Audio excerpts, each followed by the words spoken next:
Dạ rồi, em xin chào tất cả cô bác anh chị nha. Xin giao lưu cô bác anh chị là một cô dúi nha. Cô dúi em mới vừa về khác nha các anh chị nha. Khui này là khui mini nhưng các anh chị nha. Để em đo cái cục nuôi này các anh chị nè. Là nó 26 nhưng các anh chị nha. Cục nuôi 26.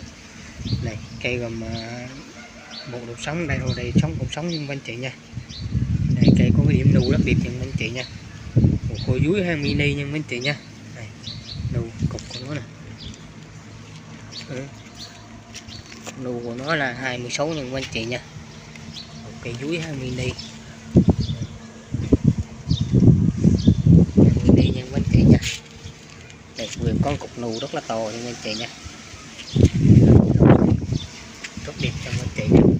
Hàng mini để bán nha. Rồi cảm ơn cô bác anh chị xem bài và ủng hộ luôn nha. Một cùi dúi nha, mini nha.